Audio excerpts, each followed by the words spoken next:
A very good morning to all our participants and attendees. On the behalf of the organizing committee of the Young Researchers Conference, I have the honor of welcoming you to our two-day webinar on Central and Eastern Europe, 3 decades since transition. Now over to Professor Bhaswati Sarkar. Thank you, Dibanjali. Good morning to all. On behalf of the Center for European Studies, I welcome you all to this two-day conference, webinar, as Dibanjali said, Young Researchers Conference on Central and Eastern Europe, 3 decades since transition, organized under the Jean Monnet module, Understanding European Integration Through Regional Lens. The objective of this module is to explore how the European integration project is working. On the one hand, we see integration widening and deepening. On the other hand, as EU has faced various challenges, it appears to be speaking in different voices. Brexit shows us that the integration is not, this process of integration is not necessarily linear or irreversible. It is with this mind that we focus on an important region in Europe, Central and Eastern Europe. And we look at it essentially to take stock of how this region has developed since transition in 1989. 9th November 1989 was the moment of euphoria, was the day when the Berlin Wall came down, the Cold War divisions were over, and the West won the ideological war, and it signaled in a sense the triumph of liberal democratic order, of the capitalist system, and the alternative vision and practice of an exploitation-free, classless society lay shattered. Not only did the socialist system collapse, the countries disintegrated, Soviet Union, Yugoslavia, Czechoslovakia, So return to Europe was the slogan and overriding objective of the Central and East European countries. The transition years were not easy years. They were years of enormous challenge. We know that many observers and scholars expressed their doubt, their concern, that given the enormity of this task of transition, in a sense, the parallel transitions in the political and the economic sectors, that this process would actually derail. Yet, the Central and East European countries did succeed. And by 2004, many of them had achieved their primary objective of becoming EU member. This was the Big Bang enlargement. Others like Romania and Bulgaria, we know, joined in 2007. And Croatia in 2013. With this transition and transformation of, in a sense, these countries which had historically lagged behind Western Europe, appeared to have started to bridge the gap. If we look at the achievements, as I said already, I've indicated that the challenges were enormous. So if you look at the achievements, we can see that they successfully fulfilled the difficult conditionalities to gain EU membership. We know about the Copenhagen criteria. We know the acquis communautaire and the kind of transposition of EU laws into national laws that needs to be done before membership. So if we look at the achievements, we can see successful fulfillment of conditionalities to gain EU membership. They also gained NATO membership. We have now democratically elected governments.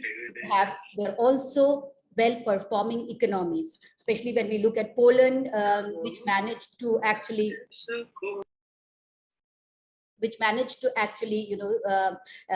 in fact, even during the recession years of 2008, come pretty much unscathed. So these economics are performing well. They're registering steady economic growth, and the EU structural funds have gone a long way to make this transition possible. We have also seen, as these countries have become more settled after the years of transition and post the EU membership, that they have started looking beyond Europe to other areas of the world, moving to, especially looking towards the East, the Eastern opening, so to say, where focus was in the immediate vicinity on Russia, and also the rising powers in Asia, China, and India. This for India, this shift in focus is important. So far as the CE countries are concerned, there are also, apart from the achievements that we have just talked of, a number of challenges. So there are challenges so far if we look at the questions of rising inequality, if we are looking at aging population, And also, most importantly, to my mind, the increasing friction with EU on questions of rule of law, democracy, and values. We have seen during the refugee crisis of 2015, the approach of Central European countries have been different from the other European states. We have also seen how these states, after the initial years, of complying with the EU requirements, have started to assert their interests and national identity when they interact with Brussels. And if you look at the current Russian-Ukrainian war, this region is again in focus. It has brought this region again in focus, especially if we look at Europe in terms of how EU is positioned in general and how it has impact on questions of EU security. Again, here we see a different kind of position, which was earlier articulated by some of the Central European countries, Hungary in particular, also Slovakia and Czech Republic during the 2014 Ukrainian crisis and the sanctions which were imposed by the European Union on Russia, where they questioned the efficacy of these sanctions. Right now, if you look at Hungary, again, at the wake of Prime Minister Orban's recent electoral victory, he's again articulating a position which talks about national interest and is also again opposing the extension of sanctions against Russian oil and gas. So there are these intricacies, so to say, when we look at the Central East European region and these countries of what they have achieved over these decades of since transition, how they have become more confident and assertive in their interactions with EU. And these complexities and developments actually, to my mind, merit close attention. And this is what will be deliberated upon in the next few days, 2 days that we have, by our young researchers who are studying the region. So we have, as you can see in the program, various aspects which are being discussed, which will be discussed focusing, for instance, on domestic developments within these countries, how religion is important, how questions of immigration figure, right-wing populism. So looking at the internal aspects and also looking at India-V4 relations, that's another part that will be discussed. With these words, I welcome you all once again to this inaugural session and the conference. And we have in this inaugural session distinguished guests who will give their perceptions about the region, about the developments in the region, how they look at this region's development over these 3 decades, and how they are poised vis-a-vis their own assertions, perceptions, and the European Union. I invite Dr. Erdő Mariann from the Cultural Center, Director Cultural Center of Hungary, to give her special address. Over to you, Dr. Mariann.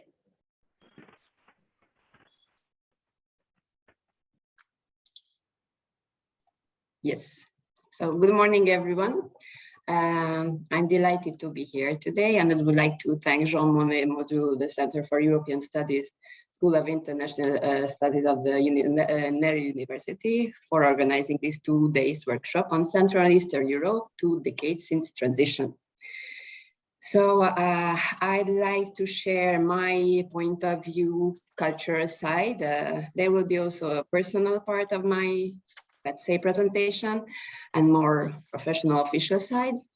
Actually, you all know that Central European countries share similar cultural, religious, political backgrounds. But after 1989, almost all of them experienced a long, sometimes painful procedure of transition in every domain: political, economical, many others, and also culture. As the director of the Liszt Institute, Hungarian Cultural Center, Delhi, my role is to promote the Hungarian culture in India, and this transition is also part of our culture, this culture. I'm happy to have been part of this exciting period of the history. I remember going to the manifestations with my father. I remember my mother was always scared for us. And I also still have my tricolor ribbon called Kokárda in Hungarian, on which I wrote the days of each manifestations we attended with my father. I'm also lucky to be part of this post-transition period. As student, I got the chance to study abroad, to live in different countries, and to meet different cultures. All these things which were almost impossible some decades before for the previous generations. So this is what a personal note. From professional cultural point of view, the transition brought a lot of chances, opportunities, of course, but also the history of the Indian-Hungarian cultural relations has begun much more earlier. As India has always been a great influence and attraction tool for us Hungarians. We always have shown immense interest toward the people, expansive of India, and despite of the geographical distance, many Hungarians set on journey to the magical land of India. Generations of eminent Hungarian Indologists have led the foundation of great respect and admiration that we still have for the Indian culture, philosophy, art, and spiritual thoughts. Famous Hungarian travelers, scholars, explorers have reached India early 18th century. For example, János Hónenberger, who had come from Transylvania, was the court doctor of the famous Maharaja Ranjit Singh. And it was Alexander Csoma-de-Körös, who also left from Transylvania all along the way till India and to finish his life in Darjeeling. And he made the ever first Tibetan English dictionary in India. So during all these centuries, also a good number of Hungarian artists came to get inspiration for the country. The Brunners and Indians who do appreciate their Hungarian-born countrymen. Paintings of Amrita Sergil, the outstanding 20th century artist, born to a Hungarian mother and an Indian father in Budapest in 1913. So her paintings are among the greatest art treasures of India today. Indians also remember that the legendary poet Rabindranath Tagore was treated in Hungary for his cardiac problems, and he used to recall the memories of his visit to Hungary with much fondness and gratitude.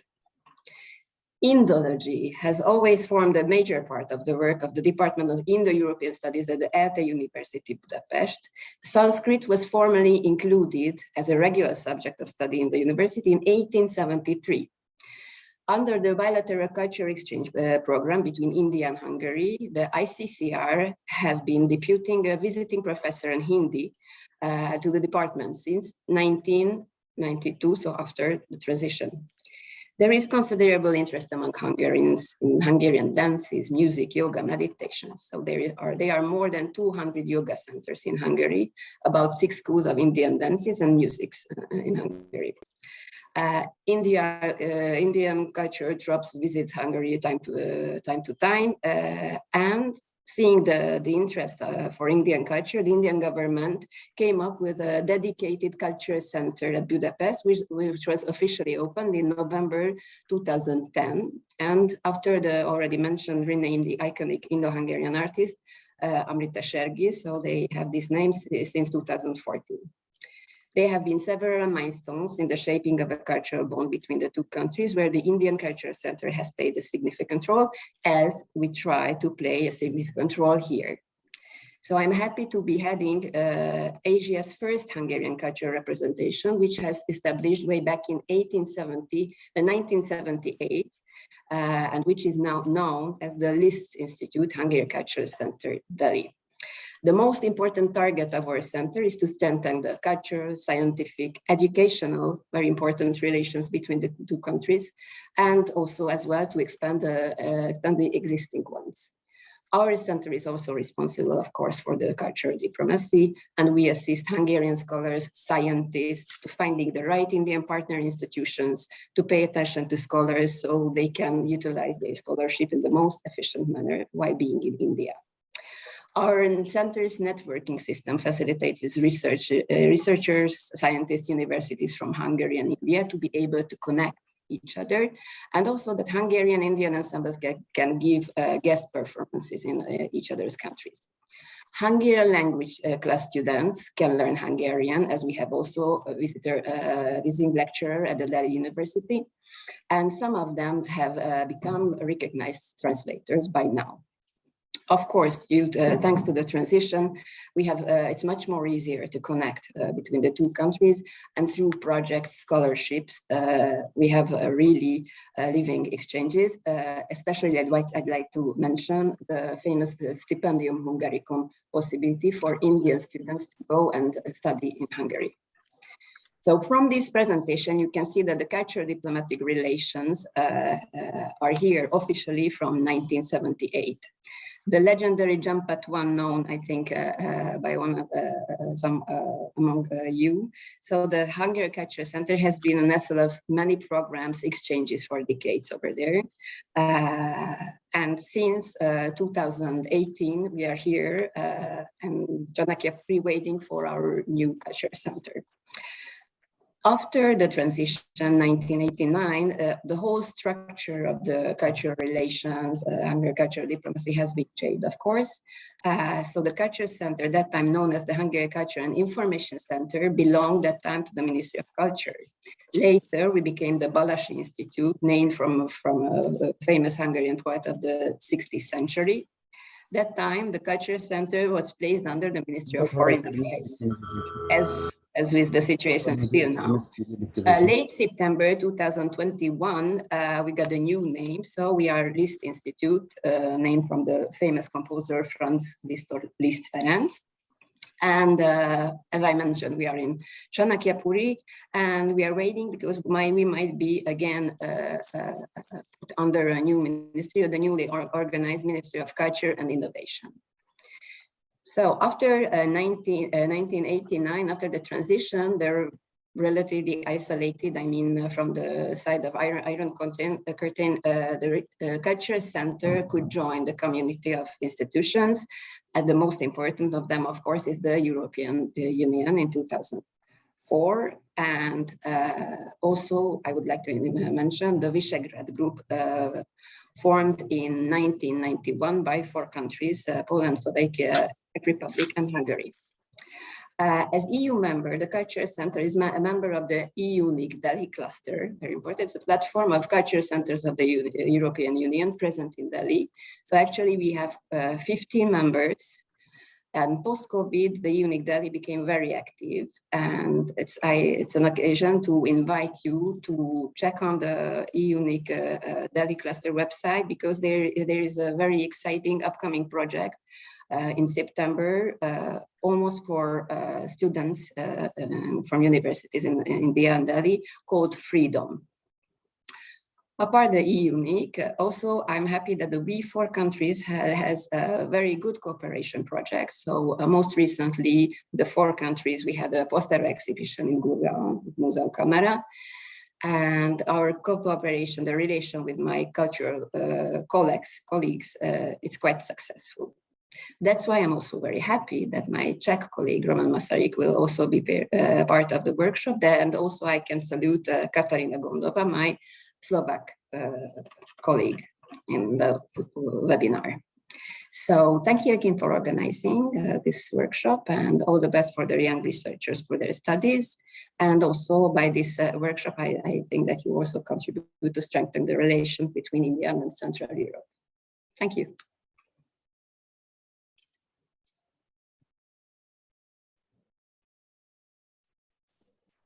Thank you, Dr. Mariann, for outlining how the Cultural Center has been active. It has been a long association. So there's a post-89 phase and a pre-89 phase, and also historical ties of India and Hungary, and the Indology that you mentioned, that how India has been studied through Indology, and Sanskrit has been there, we studied from long back. I think also what was interesting when you pointed out that that you are also part of the EU Cultural Center. That's what I think what you just mentioned, and the kind of programs that you see that you are going to be organizing. I think that is something which is again important to keep in mind when we think of, you know, how relations between these countries and European Union develop. So in that context, these you know, connects. These are things which we also need to take note of. I think it's important here. So thank you once again. And I would now request Professor Gulshan Sachdeva to give his special remarks. I don't think you need any introduction for our audience here. Nevertheless, I think it's also important to point out that the one important thing that I think is important when we talk about Professor Sachdeva, apart from his many accomplishments, is that he has actually studied in Hungary. So he did his PhD from Hungarian Academy of Sciences, Budapest in 1994. So in a sense, he has got a kind of insider-outsider position since he has been there, studying there. And that is what I think he will, apart from obviously being engaged with this area for very long, bring to this conversation on where we see the Central European states in these years of transition, how they are placed. So I think I'll just mention a few things in terms of his areas of interest and specialization. So his area of interest is Europe, Russia, and Eurasia, Europe-Asia connectivity, South Asia, international development, architecture, Indian development cooperation, geoeconomics, and energy security. So a vast array of fields. And he has been a professor at the Center for European Studies, is also the Monnet chair, and he's also coordinating the Center's excellence, the Center for Excellence that we have been granted through the European Union. So I request Professor Sachdeva now to give his address. Okay, thank you. Professor Bhaswati Sarkar, for your kind words, and Dr. Erdő Mariann and Professor Jain and Dr. Shakti Prasad Srichandan. It's nice to be discussing Central and Eastern Europe, and as Professor Sarkar has mentioned, and Dr. Mariann was also mentioning about legendary Hungarian Culture Center at One Janpat. I think that has, this was one center which actually kind of, encouraged me to work more on Central Eastern Europe, because as a student, we used to go to that center. And ultimately, I ended up at the Hungarian Academy of Sciences for my PhD. So when we are now discussing today this whole, experience or of the last more than 3 decades of experience of, transition or, changes which has taken place in Central and Eastern Europe. And when I reached Budapest in the May 1991, already things had started. And, two of my supervisors with whom I worked, they were somehow very closely associated with the changes which were taking place. My earlier supervisor with whom I was working with the Világazda Sága Kutati Intézet in Budapest, Dr. Kalman Mezsei, he was very close with the Fidesz. It was a young political party. And of course, Viktor Orban was very different at that point of time. Things have changed. So this is what the changes which has taken place in the last 3 decades. And then my second supervisor, when, Professor Kalman Mezsei went to New York, so I had to change my supervisor. So I was working with Professor Laszlo Csaba, now who is professor at the Central European University. Earlier he was in Budapest. Now, of course, they have moved to Vienna. So he was also working very closely as an advisor to finance minister with the first Hungarian government of MDF. So I knew what was going on very closely. I had some kind of, listening all kind of stories from both of them, how the political and economic changes were taking place and how enthusiastically they were involved in this whole process. And there was also a lot of optimism. There was also a lot of difficulties because, all the economic changes were taking place.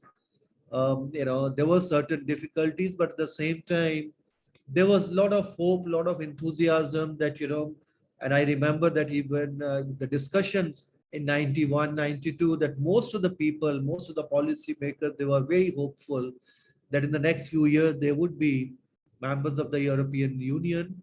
But of course, we know now that taken much longer. I mean, ultimately, most of these countries became member in 2004 and some later. So in a sense, this is a long journey now. If one is look back after more than 30 years now in 2022 and what was happening in 91 and when I was there and even before when I was following from India itself. Now, it's really difficult to summarize, I think, experience of 3 decades of now, if one looks actually more than 30 countries, if one also include former Soviet Union into this, into some way, because some of the problems, some of the issues are common. But even if one has to concentrate just on what you call Central and Eastern Europe or Central, Eastern and Southeastern Europe, whatever one may call it, there are different countries, they started different policies, and of course they also achieved different kind of results. Some of them were result of their initial conditions from where they really started, because some of the countries in Central Europe, particularly look at Hungary, look at Poland. Now these countries had started their reform process much before then actually change of the system started. But I mean changes started, but many others they just had to start from scratch almost. Look at overnight changes took place in Eastern Germany overnight from very closed economy. Suddenly they became part of the German economy. And in some other countries, trajectory was different. Look at Romania and some other countries. But so it's really one has to go into differently in different countries, and the policies they followed and the initial conditions they had. But we don't really have the time to go into all these details. So I will just look at some of those trends.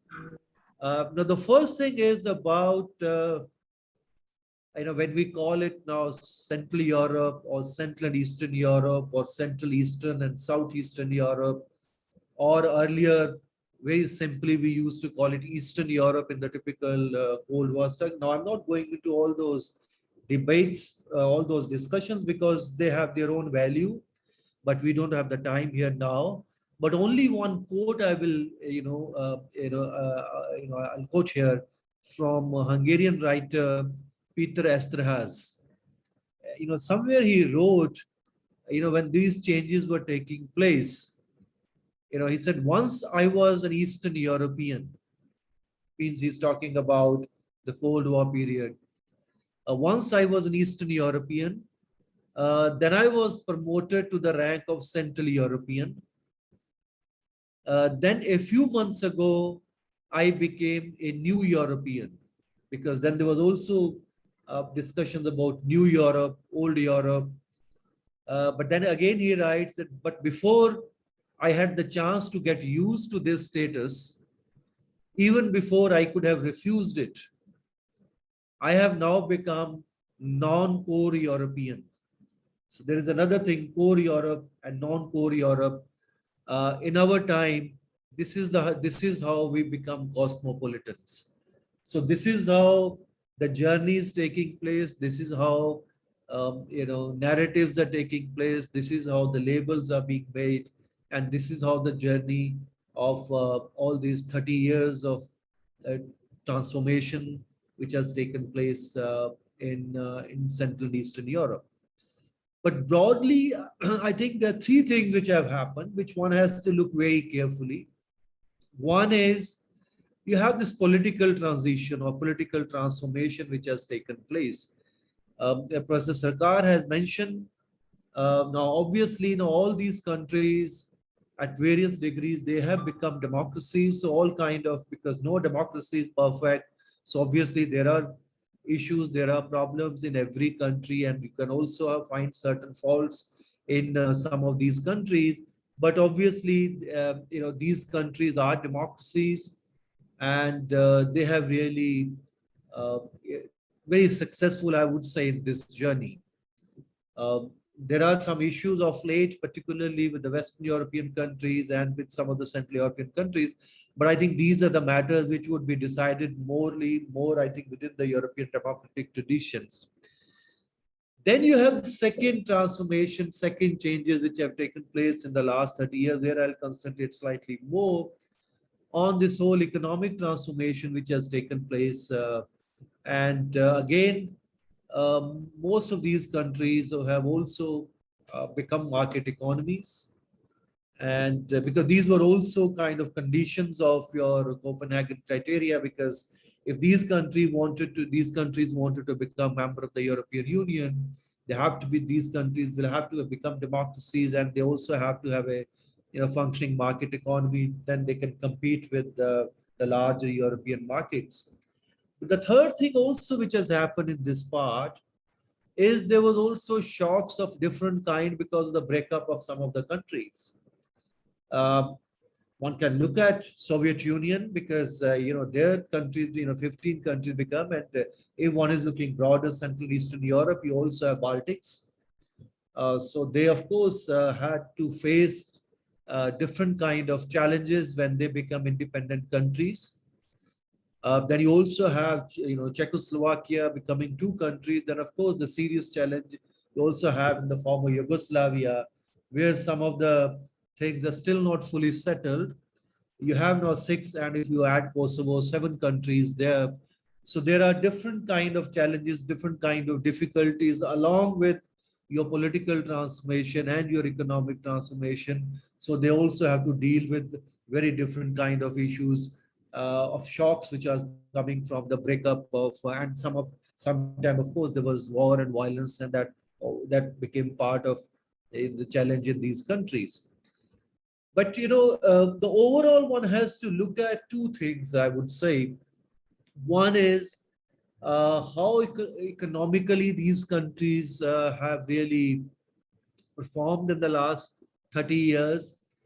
And another criteria one has to use, because to what extent really convergence with the so-called in the more developed Western part of Europe has taken place, because this was one of the main objectives or aspiration was there. I mean, I remember clearly in the 90s, because the hope was that once you become member of the European Union, it's only a matter of time. Of course, it will take some time, but still it was not a very long period when people were kind of expecting that in the next at least 20-25 years, they would be able to achieve roughly of the same kind of prosperity which most of the average, at least the average prosperity within at that point of time, EU 15 countries had before these countries joined. So now we have 30 years of that change. To what extent that convergence has really taken place, one has to look into this, because that was one of the major objectives. Now, if you look at broadly all these countries, I think they have made remarkable economic progress, and living standards have definitely improved, and then they aspire to further improve their living standard, and they want to achieve the level of more advanced countries within Europe.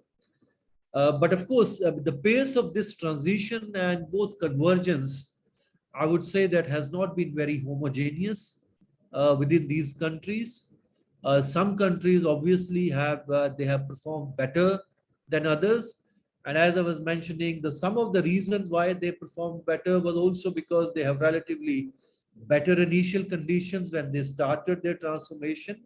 But of course, there was also policy inputs, because some of the policies which some of the countries followed, in some cases they were more successful than others. So that has also ultimately affected your performance when you look back 3 decades. But I would say, I mean, instead of going into individual countries, but what you can really look at the region together, I think in the last 30 years, you can identify at least 3 broad phases of their economic, I would say, changes. The first phase you have roughly in the 90s. in the 90s, of course, this was a difficult period. And in most cases, the way they implemented their policies, and particularly a lot of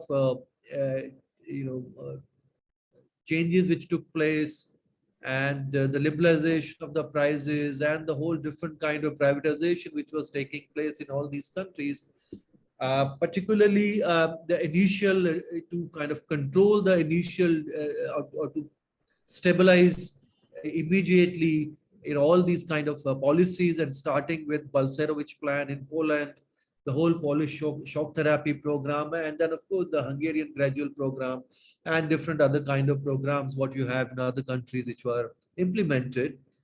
But by and large, there was an output fall in all countries. So this was what Hungarian economist Janos Kornoi, what he called the transformational recession. So the initial phase of few years, and it went up to sometime almost a decade in some cases. This was a recession period. In a sense, the output was declining in most cases, and it took very long time for many countries, or many years, to really come back to their original output level of 1989. And the Polish case was, in that sense, was where you have very large shock with the shock therapy program. And this was the only country which was the first country actually to come to the I would say 89 GDP level, somewhere in the middle of 90s by 1996 or so. But other countries, look at Czech Republic or Hungary, I think they came to that level almost by 2000 and 2001, and Romania by 2004. And if you look at in the Soviet Union, etc., Russia took even another 5 or 6 years, because they had in between another major crisis in 1998. So it took almost for them 16, 17 years to come back to the 1989 level. So this was the first phase where different kind of designs, different kind of policies were followed in the entire region. And there was, kind of a difficult period when all kind of, earlier, people have to change their behaviors. Large kind of shocks were given to both individuals, and also you can find to all the firms. But then you have the second phase, which was very important.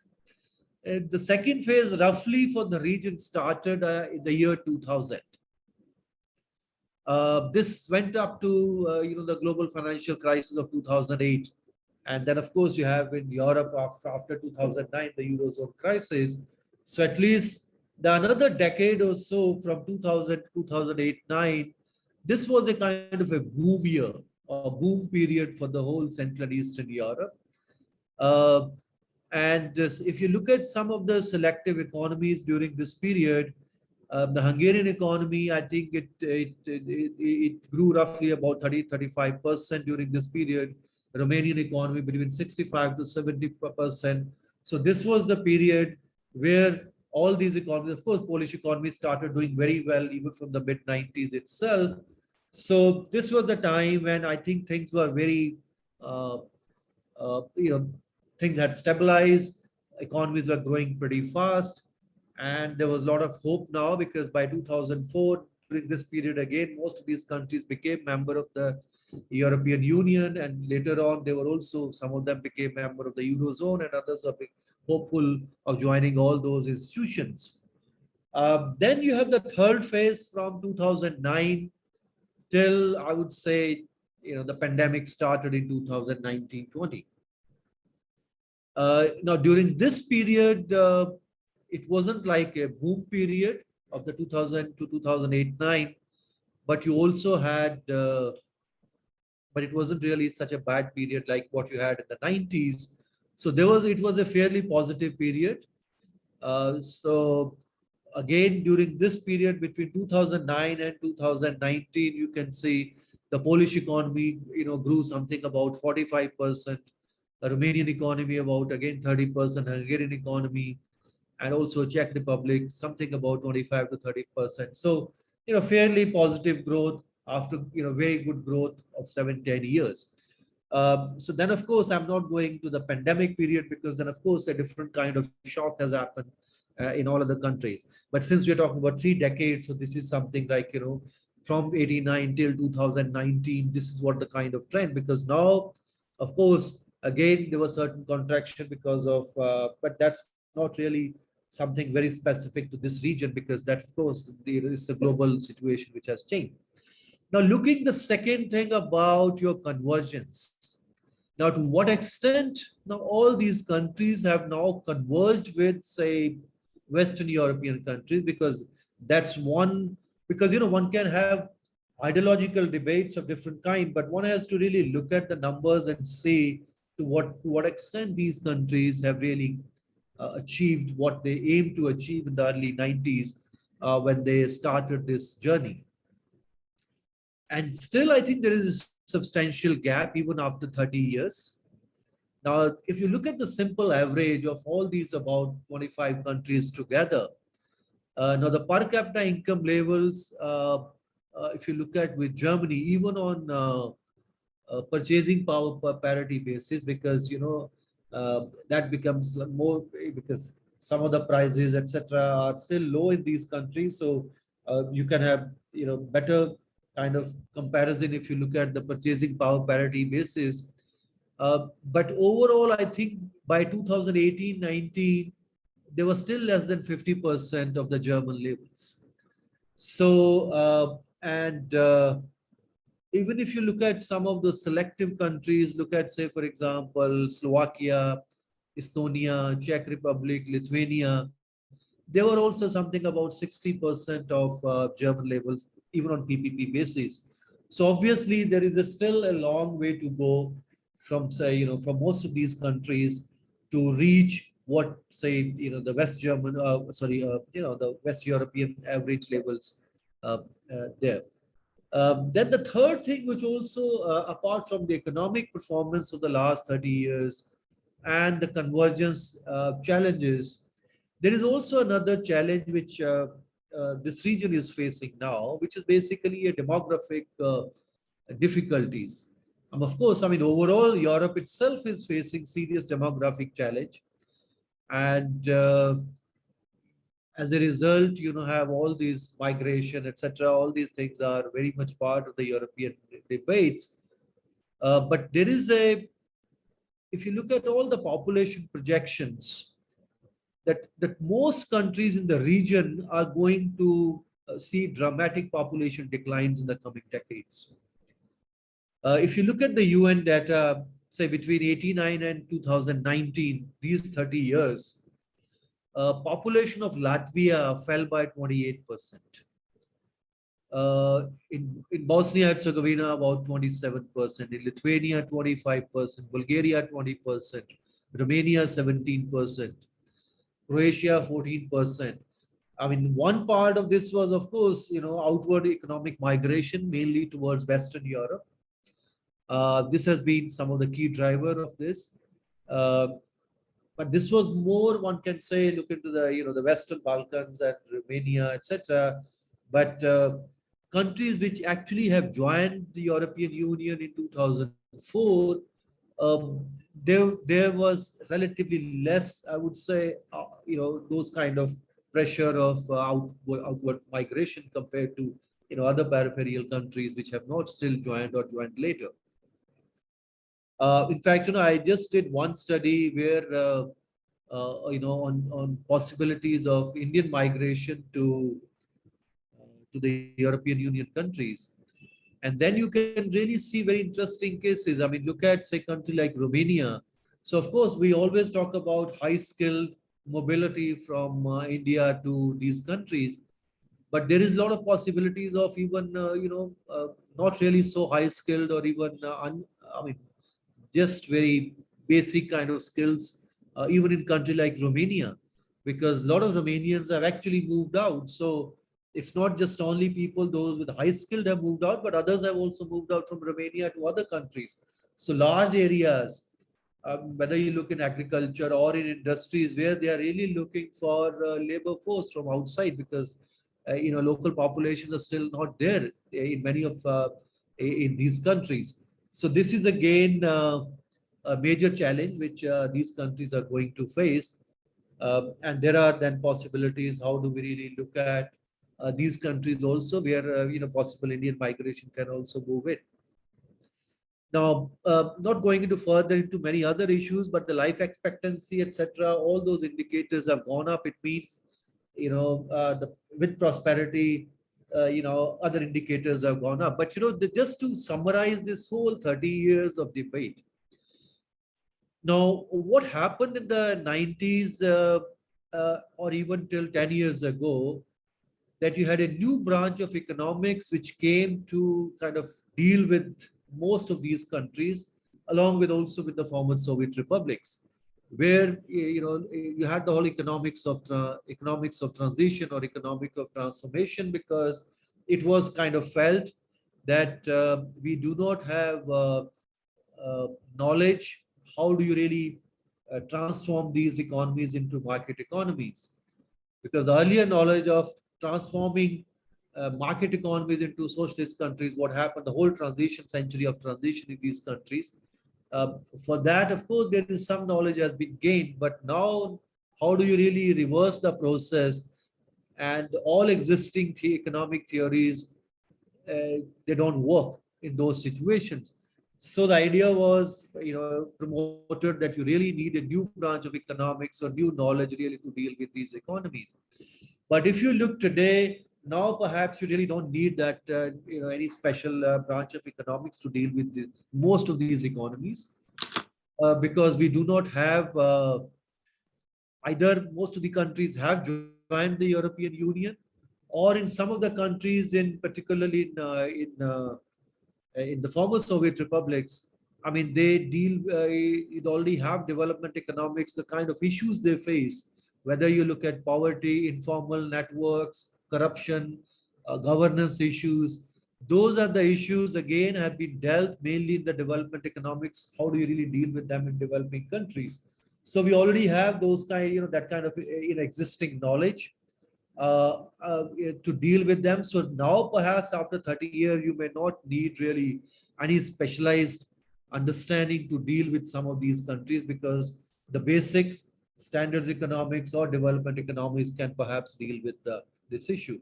Now, just last point about now how India has really looked at this region. And we all know that, we had, this was a very friendly area where we had very significant political, economic, and cultural and defense ties. And the nature and character of those relations earlier were, of course, determined by our commercial and strategic ties with the Soviet Union, which, of course, also affected here. And with Yugoslavia, of course, we had very strong connections because of it was one of the strong pillars of the non-aligned movement. Now, after the Soviet breakup, political ties remained very close, but economic ties basically, became limited. And even today, if you look at particularly the Central Europe or Central Eastern Europe, I mean, we do not have much trade, more than 6 or 7 billion in this region put together. So some of the companies from Poland, etc., they have made significant investments. And some of the Indian companies, look at the pharmaceutical sector, IT sector, they are active in this region. And more Indian students are also discovering many of these countries, because Indians are going everywhere. As we saw in case of Ukraine, you had just 20,000 students studying in Ukraine itself. But now I think the geopolitical scenario in the region has been becoming more complex now. Traditionally, of course, geopolitically, this region has been very, very important. I mean, look at from Mackinder's theories about, heartland theory, etc., or during the Second World War, and even now when China has started focusing more on this region. So obviously, Indian government has also started looking more at this region. So you can find a lot of high-level visits taking place from both sides. So there has been certain focus in the last few years. But I think still we haven't really seen any concrete outcomes yet in terms of strategic partnerships or in terms of even regional meeting like India Visegrád Summit, etc. I mean, we have been talking about this for quite some time, but we haven't really seen a final outcome of this. So this is what I think I'll just finish here. I mean, the region which has been very, very important for India, very close. And so far as, of course, now, I mean, since, large number of countries from the region have become member of the European Union. So now, since our relations with the European Union have become closer, and then we have, strategic partnership, and then now we also have many other things have happened with the connectivity partnership, and also the trade negotiations have started. So whatever happened at the India-EU level obviously will have immediate impact on this region as well. But I think we also need to focus this region more in a much more focused manner, not just only within the India-EU framework, because some of the countries, of course, still would not be covered by the India-EU framework, but even otherwise, I think bilaterally and regionally, this region is still very, very important for India. Thank you. Thank you, Professor Sachdeva, for taking us through this 3 decades of transition. I think you rightly pointed out, how things would actually get worse before getting better. So the kind of economic challenges that they have, and you also, I think, highlighted the differences. So on one level, they were all coming from one kind of society and system and transiting to another. But at the same time, there were differences in terms of their initial conditions, in terms of, countries breaking down. And so they're starting from a different kind of initial condition altogether from the others. So I think that was something which was a very, broad overview of what things happened, how things happened and panned out in these in this Central East European region. I think you also very rightly pointed out, on the one hand, that there is, in terms of economic growth and prosperity, the region obviously has done well. But again, in terms of convergence, there is much to be achieved. So in the sense that we talked of earlier, as I mentioned, that this eternal bridging the gap, historically, Eastern Europe always lagging, and therefore trying to catch up with Western Europe. So that's, I think, still very much on the track, but it's a kind of an ongoing process.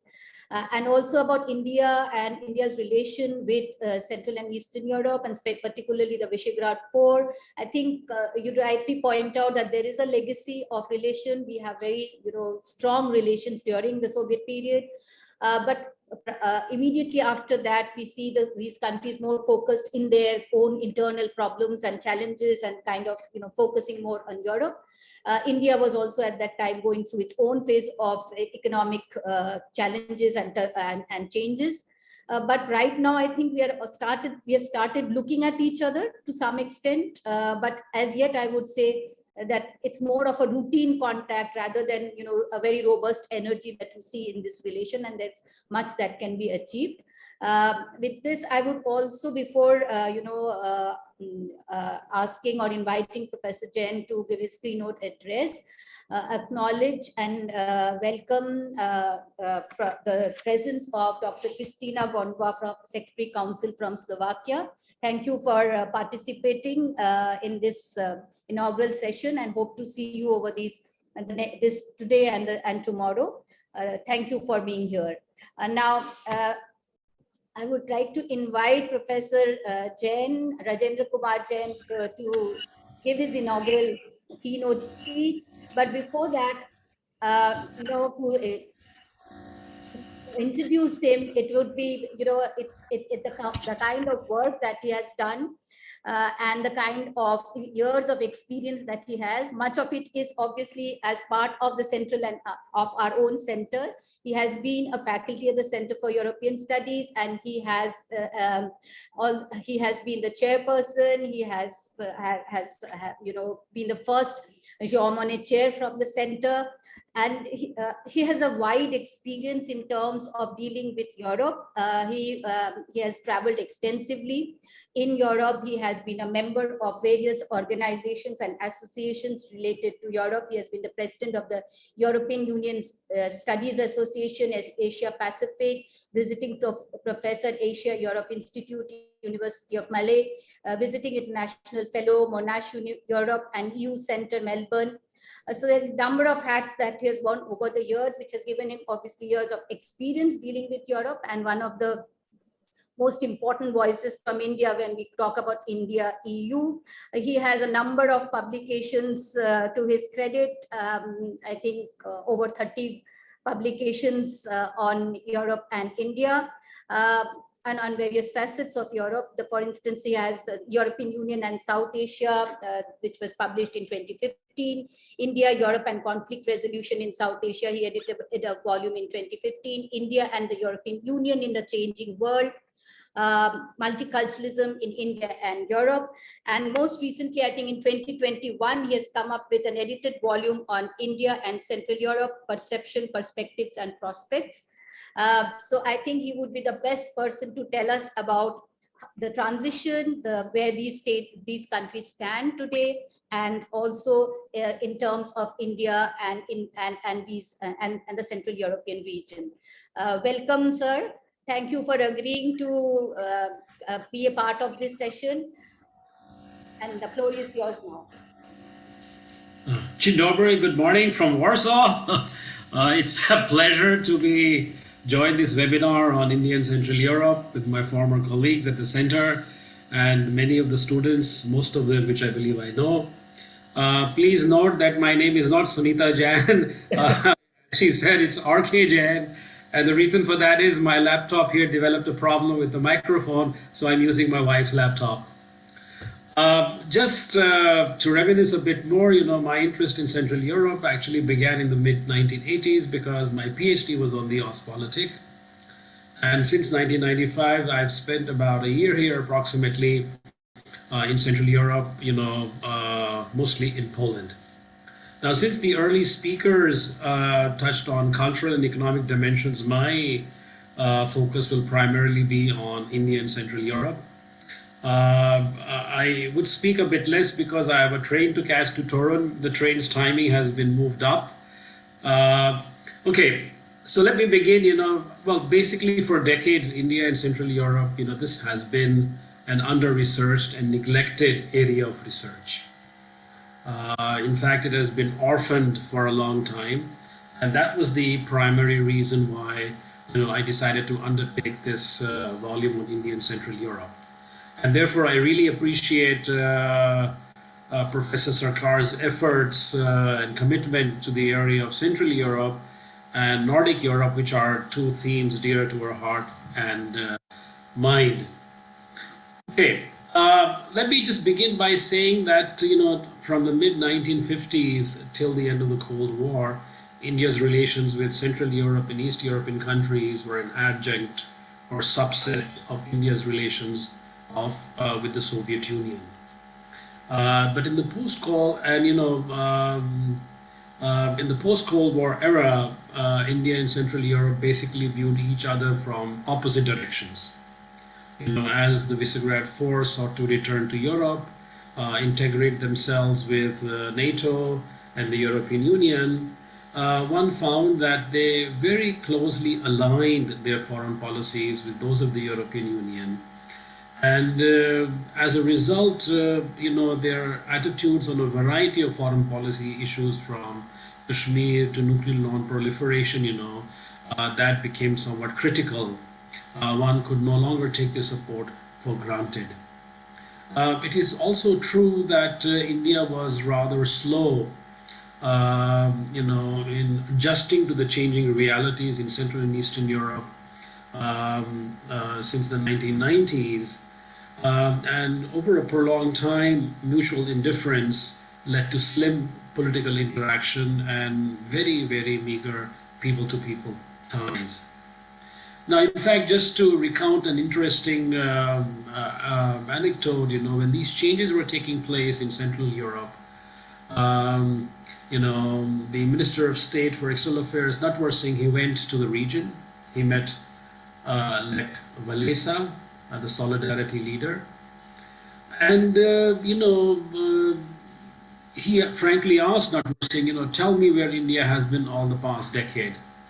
And Singh only responded by saying, I want to talk to you about the future, not the past. Frankly admitting that India was caught totally unawares by what happened. Now, from 1990 to 2004, Central European countries basically concentrated on gaining admission to the European Union and NATO.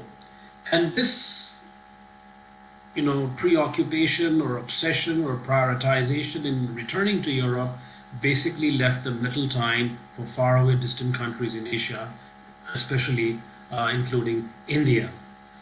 And at the same time, it was a question of mutual neglect because India too showed little economic or strategic interest in the region. And especially, as this region was radically transforming itself and becoming a much more cohesive and economically vibrant unit.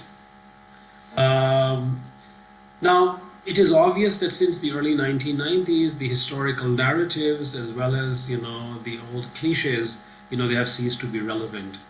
And much of modern India, especially young India, has forgotten, about the Cold War.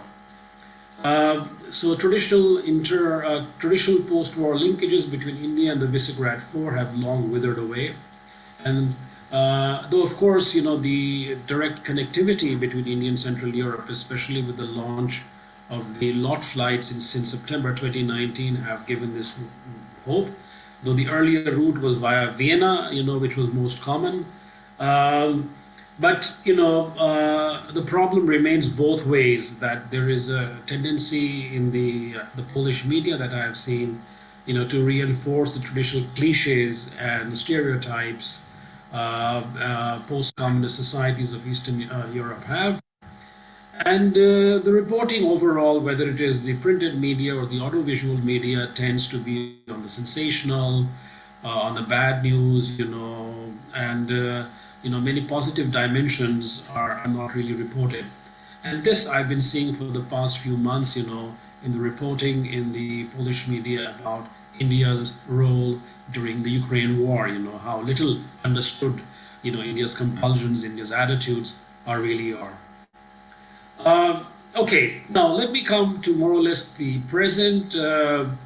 A number of factors have contributed to the more proactive engagement of the Modi administration with Central Europe.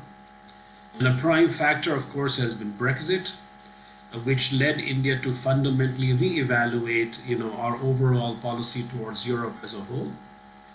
The rise of China and the deep inroads it has been making into the region through the BRI and other means, though in recent years there is a bit of disaffection because the kind of hype which was generated about the enormous benefits with growing engagement with China would bring, that has really floundered. And there is a much more realistic perception, especially since 17+1 has failed to deliver on the huge promises which China initially made. And you have the case of Lithuania, for example, which really has had a rough weather recently. It is also the result that there is much more proactive engagement with Europe. And there is, India's expanding geo-economic interest have, in fact, led, the Modi administration to, contemplate relations with Central Europe through a more strategic lens. And Central Europe is, in fact, increasingly being recognized as a region of promise and potential. And it seems that, the prime driving force behind this is the Foreign Minister, Jain, who had 2 rounds of duty in the region. He is the one who has, been responsible for, a more widespread diplomatic engagement with the region. So you find that before COVID, basically between 2014 and 2020, you had nearly a dozen visits by senior Indian dignitaries, including the president and the vice president. And I mean, these were not merely ceremonial visits as many felt they were, but this really indicated a more sustained engagement. Of course, Central European countries have a genuine complaint, because despite the fact that Prime Minister Modi has made a number of visits to Europe, but he has so far not visited Central Europe. So this complaint is actually very genuine on the part of the Central European countries, that no Prime Minister has visited the region for 33 or 34 years now, since Rajiv Gandhi visited Hungary in 1988. And the reason why Central Europeans are very eager that a prime ministerial visit takes place in the near future, it was earlier anticipated that it might take place in 2020 or 2021, but because of the COVID, it just got being pushed further and further back. The reason is that there is high expectation here that something of a Visegrád 4+ format, like what you see in the case of the Indian Nordic format, that might become, after the inaugural one, kind of established, practice in India's engagement with the region, which would really contribute significantly to a broad-based, enlargement across the board. The MEA in its recent annual reports is taking greater recognition of the fact that Central Europe has become a strong voice, that the Visegrád group is a robust force within the European Union. And when we had, a change in the status of Kashmir, the Polish chair in the UN Security Council had been particularly helpful in avoiding unpleasant discussion. Now, the V4+1 format, was actually proposed by Slovakia in 2014, which led for the first time next year in February 2015 for the first ever engagement at the joint secretary level in this kind of a format. But from the very outset, it was made clear that this was a one-off thing, that this would not be a regular feature, even at that level. And this was, of course, the initiative at that time of the then Joint Secretary East Europe in the MEA. But this practice has not been institutionalized, though there have been, let's say, 2 follow-up visits, by the Indian Foreign Minister when he met the foreign ministers of the V4 in 2015 and 2016, but nothing has been followed up since then. Now, Gulshan spoke a lot about economic relations, how this region is becoming a very vibrant, prospering economy. Many countries of the region actually, beat the financial crisis of 2008 and so on. So they are really, so there is, relations are considerably under potential. If you look at military and arms collaboration, there has not been much happening over the past few years. Polish exports have dwindled a lot, and to a large extent, this is because the rules of the road have been changed by India. India now insists on several hundred categories which have been taken off the import list. And the new framework that it has evolved is that only the most advanced, systems, platforms would perhaps be imported initially in some numbers, but Make in India has become the main theme. Now, this is an area, I think, where there is great potential in ties between India and Central Europe, provided, the right kind of matchmaking, whether, there is greater willingness on the part of these countries to join in technology sharing and technology transfer. Now, because they have, until now, for the past decades, been concerned more about selling complete platforms and had been reluctant, And you have this clear case with the Polish Bumar group, which failed to honor its commitment. Now, one key question about Central Europe is that we have we do not have a strategic partnership with any of the Central European countries. There was a time in 2014 when the Poles proposed this, but India felt that Poland was not, did not exactly qualify for a strategic partnership, though it is the largest country, the biggest economy, most populous country of the region, and the most significant member of the European Union, from Central Europe.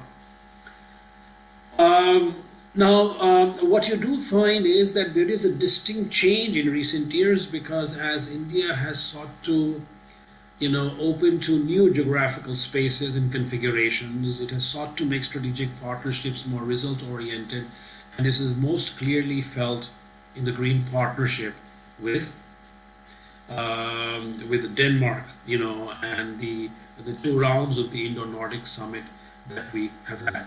And the prime driving force behind this is that there is a keen desire on the part of India to access European best practices, technologies and collaborations, anything which can contribute to India's modernization efforts, especially in priority areas like renewable energy, green technology, factories of the future, supply chain and logistics, you name it, any kind of areas which fits into this. Now, the innovative engagement that we see in the case of Denmark, there is some possibility of a strategic partnership with the Czech Republic. This is under discussion, but there is no certainty as to into what time frame this might mature. And there is perhaps also some potential with Poland, provided the right synergies and mutual benefits can be identified.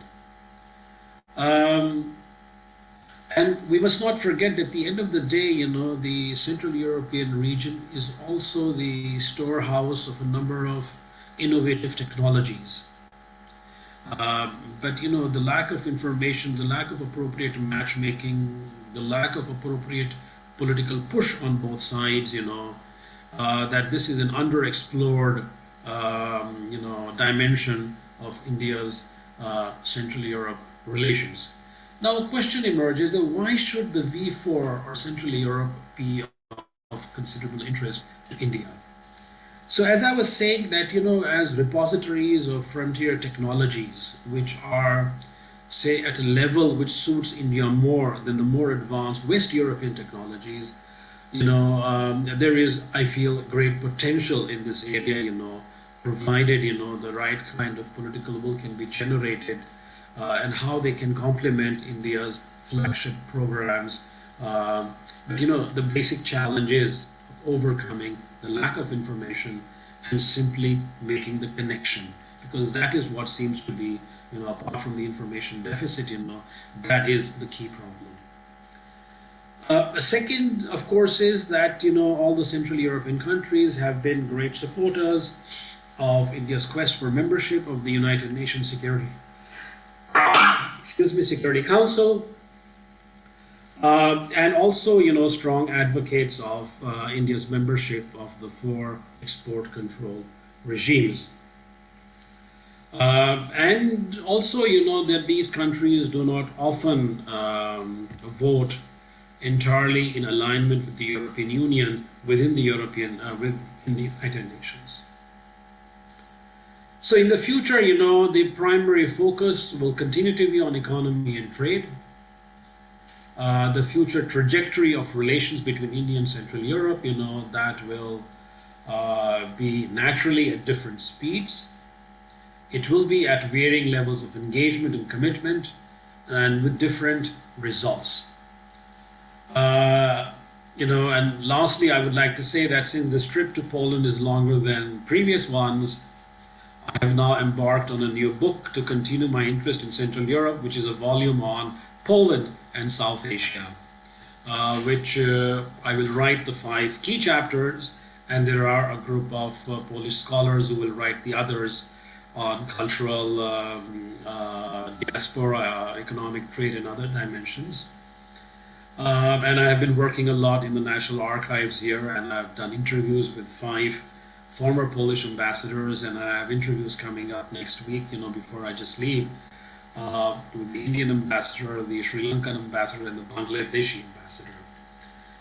Finally, I wish to extend my best wishes to the research efforts of these young scholars and your efforts, Bhaswati, of widening and deepening research and discussion on India and Central Europe, which I hope will now also be complemented by some publications on India and Central Europe. And I think, at this webinar that you have put together 20 young scholars from different parts of the country, I think this is the largest ever gathering of young scholars on Central Europe, exactly, ever since independence, if I may go so far. So thank you very much. And I can take a couple of questions, though my research focus here has been on a variety of other things, and my teaching has been in absolutely different areas. Thank you, Professor Jain. Thank you for telling us and elaborating on where we stand today in terms of relations with Central Europe.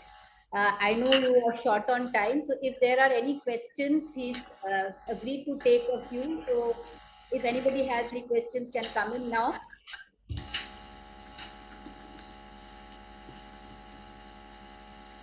Any questions? You have to be quick.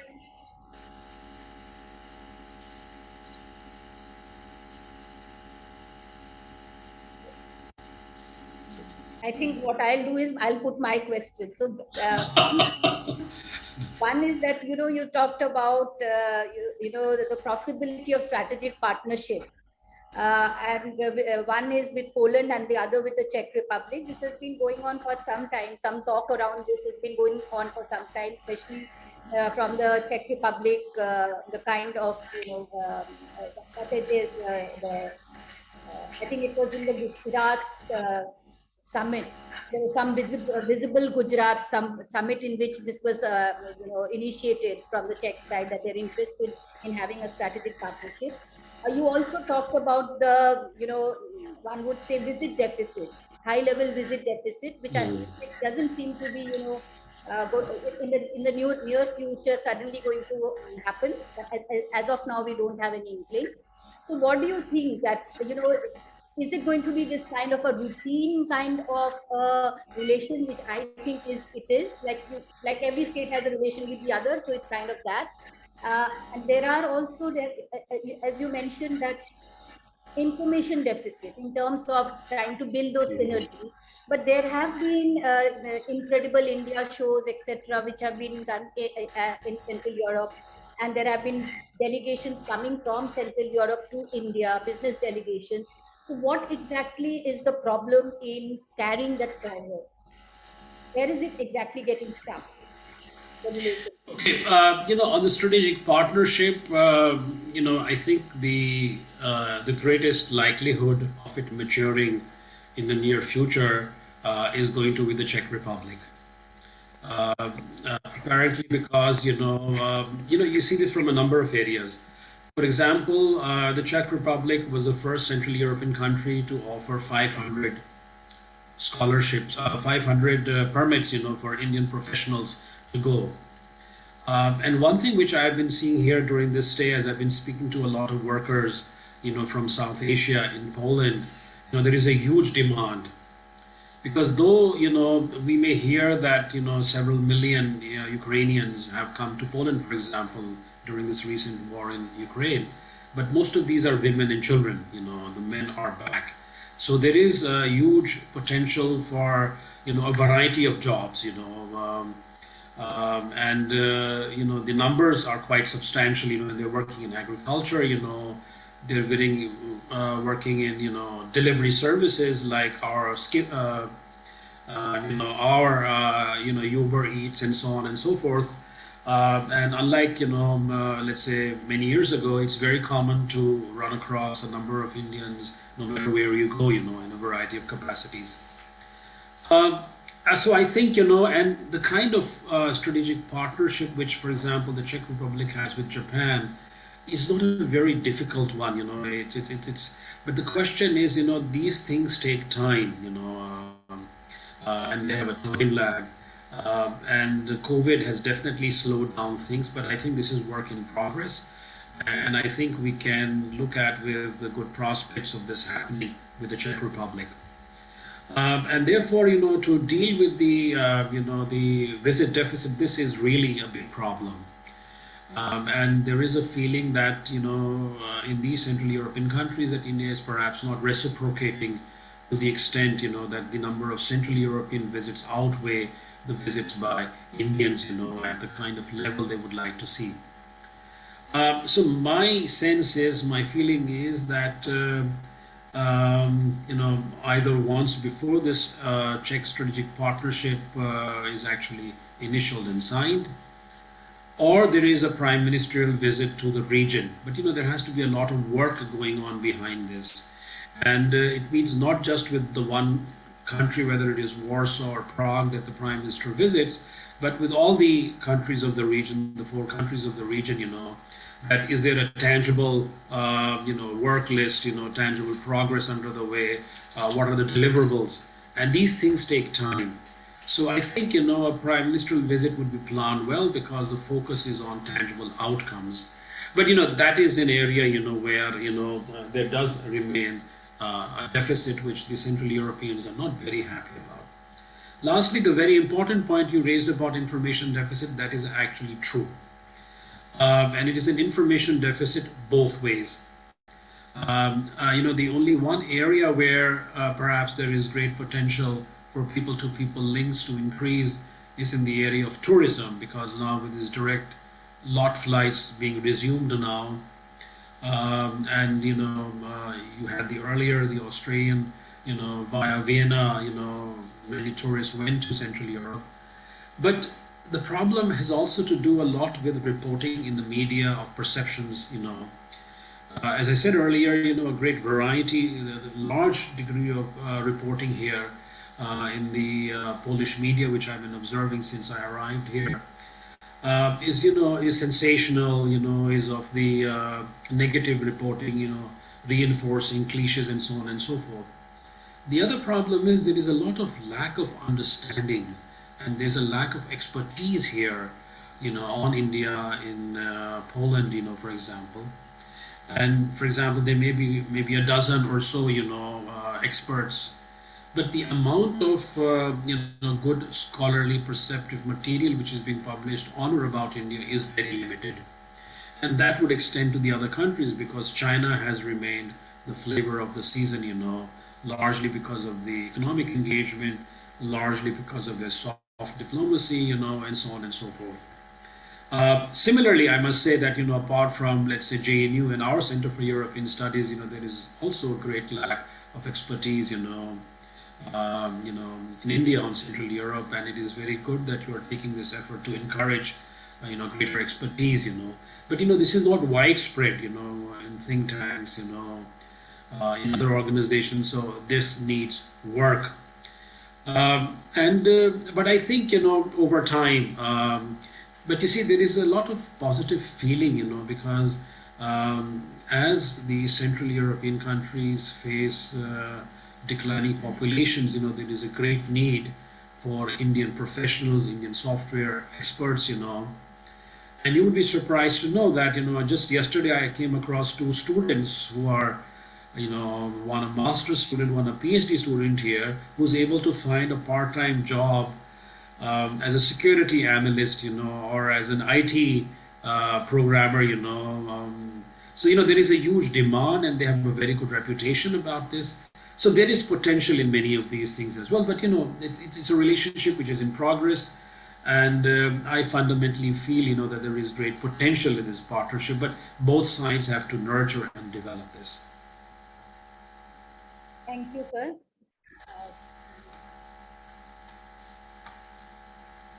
We have with us now Mr. Roman Masarik from Minister-Counsellor Charge Affairs, Embassy of Czech Republic. I would invite you, I would first thank you for joining this session in spite of your busy schedule. I know we reached out at a short notice. So thank you for joining, and please, I would request you to give your special address. Good afternoon to you all. Thank you very much for inviting me for this important conference. For me, it is excellent to hear Professor Jain I fully agree what he said, and I am so amazed that he is so deeply specialist in the knowledge of our region, because people in India, they consider Central Europe and Eastern Europe as a region which is belonging to the former Soviet bloc, which is a little bit belonging under the Russia's influence, and which is trying to be separated from this Russia's influence and to become the full-fledged member of the Western European community. And this is applicable for all the Eastern and Central European countries. They had the different strategies how to achieve it.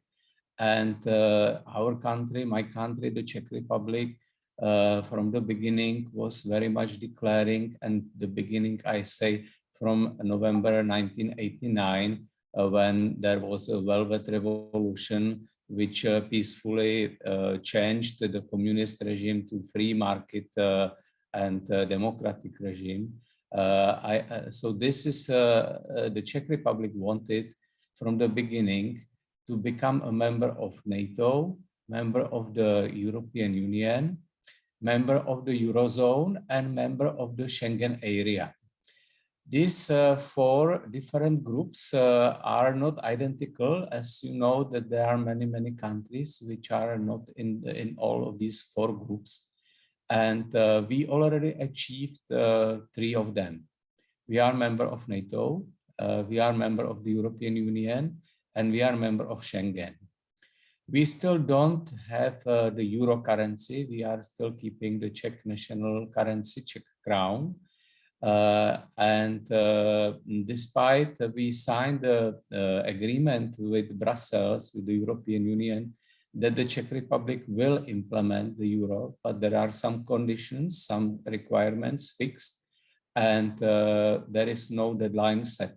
So at this moment, the Czech Republic is waiting with the implementation of the euro currency, because many economists, the government economists feel that the existence of the national currency can help to the Czech economy and to Czech companies in exporting to the European market. Here at the Embassy of the Czech Republic in New Delhi, from which I'm talking now, we have 15 Czechs, 15 expats and about 25 Indians who are working here to deepen the relations between the Czech Republic and India. We are also covering 5 more countries, Nepal, Bangladesh, Bhutan, Sri Lanka, and the Maldives. And it is very challenging for us. In last few years, the bilateral relations really intensified, and in all spheres, in all areas. I will start with the political one.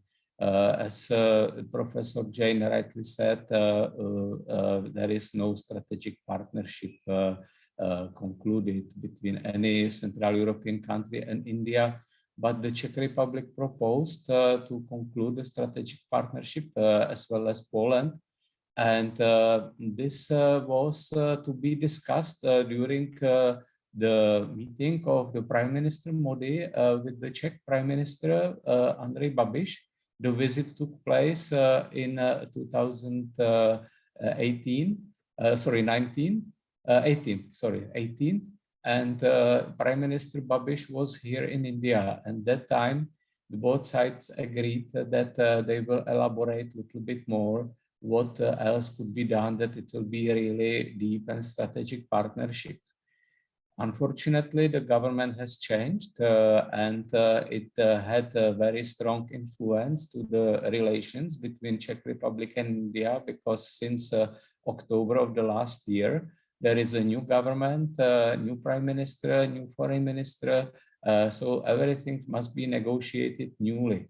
And here I am very much happy that the Indian side is helping us and has offered that Indian External Minister, Dr. Jaishankar, will visit Prague, and he will be there from 4th to 7th of June this year And this 4 days visit will give us a lot of opportunities that he can talk to the highest representatives of the Czech Republic, of course, including the Czech Foreign Minister, about the relations, how to take our partnership forward, and in which sector we will cooperate more closely. I should say that the strongest relations between government to government is traditionally in the sector of defense and security. We are a traditional supplier of arms, ammunition, and some special technologies. Czech radars are covering 95% of the territory of India. Czech programs and softwares are helping to the Indian government agencies. There are a lot of cooperation in the cyber security. Every year, there are students from DRDO, Defense and Research Development Organization under the Ministry of Defense, who are going to the Czech Republic for special training for the cybersecurity courses. And we are very much proud of it, because India is not afraid of that the Czech Republic would have been, some special interests in India. So they really like to go there. And these courses are usually not in Prague, in the capital, but in the second largest city, in Brno, where it is organized by the Masarik University. Regarding the defense, of course, I must mention also the explosives. The Czech Republic is one of the biggest exporters of the explosives to the world. And I should also mention the Czech Tatra trucks, because the Indian Army is buying a lot of trucks and using it as a mobile base for the missiles, which is very practical, because if you fire some missile from some place, it is really important to remove the base immediately to somewhere else before another attack is coming back to the same place. So we are very much proud to see the Czech Tatra trucks also every year during the Republic Day on Rajpath on 26th of January, because they are every year also exhibited there as a part of the parade. So this was regarding the political relations and especially the defense and security. What is concerning the commercial relations, I should say that despite COVID pandemic, the last year was the record in our bilateral trade, and it was exceeding $1.5 billion, which is a really very high number if you see how the situation was difficult during COVID. And also, we didn't believe that it will happen. We really were counting that the mutual trade will decrease because of one fact. Our biggest company, which we have in India, is Škoda Volkswagen India Private Limited. It's a daughter company of Volkswagen Group. And Škoda, which is traditionally Czech car manufacturer, is authorized by the Volkswagen Group to defend the interests of the whole Volkswagen Group in India. And one of the strategy of Volkswagen was that they will change the supply of, they will stop the supplies of cars made in the Czech Republic and in Germany, and they will start production in India, which means that everything should become cheaper, and the spare parts should be definitely, and the servicing of the cars should be cheaper. And it happened, it really happened. The Škoda so far released in last 1 year 2 models. One is Škoda Kushaq. It is purely Indian model, which is not available anywhere in the world. And the second one is Škoda Slavia, the same. Nowhere, even in the Czech Republic, this model is not available. So it is purely made for Indian market. And from India, these cars will be exported and are exported to many countries of the world. I spoke just yesterday to the Škoda people. They told me that they have 50 countries on the list with the contracts, including not only in Asia, but also, for example, Mexico. So this will help also to the Indian economy because, of course, this manufacturer is employing a good number of people, not only in the companies, in the factories in Pune and Aurangabad, where about 4,000 people are employed, but additionally, those subcontractors, there are other several thousands of people who are just working. So Škoda, I wanted just to mention it, second largest Czech company, and now we are talking about not about services, is a home credit company. They are providing consumer loans to people across India. At this moment, they have more than 15,000 employees across India. So they are very much contributing to the employment of in India, and they are providing loans for very small amounts, usually for mobile phones or for buying of motorbikes and so on. The business is very good. They have a good experience with Indian market because they are already here for several years, and they realized that the clients were so satisfied with the service that they are coming to them repeatedly. Means that if the person bought 3-4 years ago some mobile phone and the mobile phone was paid in installments, so again is doing it when buying the new phone. So this is sustainable business, and we are very much happy that we can be visible not only in the supply of goods or production of goods, but also in services. We have many other companies here in India. About 35 companies have the direct representation here, and the other companies are covered from some other countries, many of them from Dubai, some of them from Hong Kong and Singapore, but of course most of them directly from Prague, because today as well, as we are also talking online, it is not so difficult to talk online. So for example, this weekend I visited Chandigarh. We have representation in Chandigarh of Czech company called Zetor, which is producing tractors.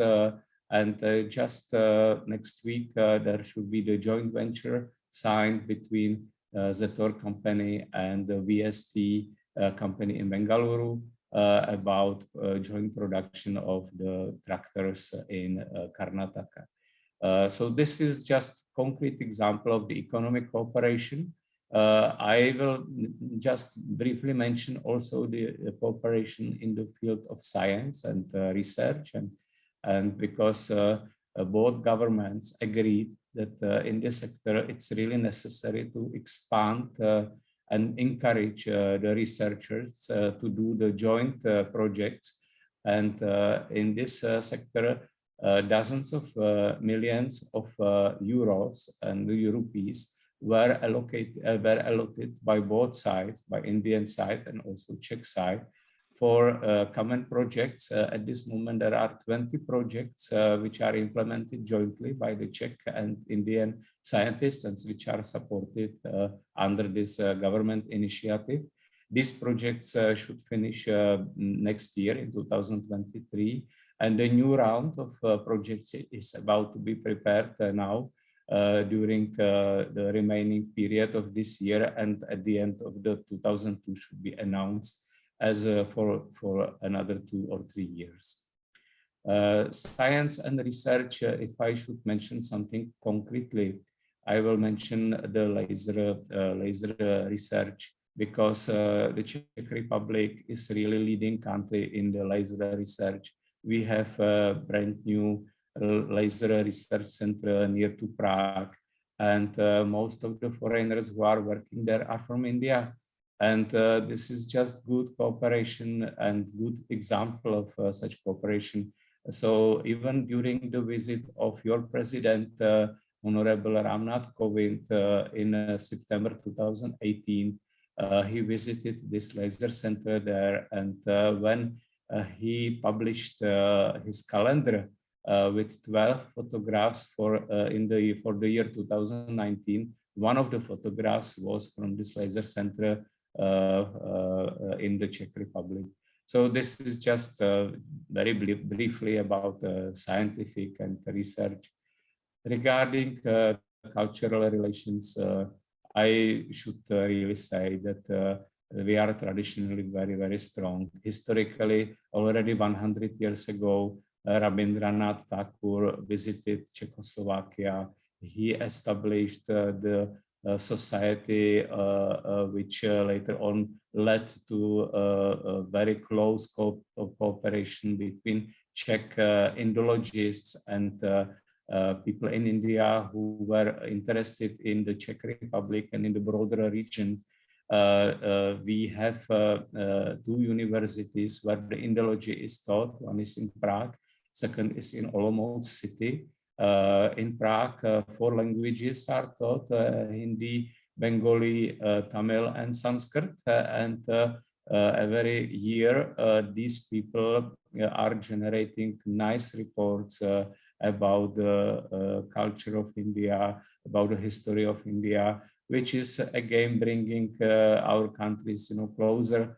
And we are very much proud of it, because despite being quite small country, just 10 million people in population, not every country can say that they have such a good cooperation in the languages, Indian languages.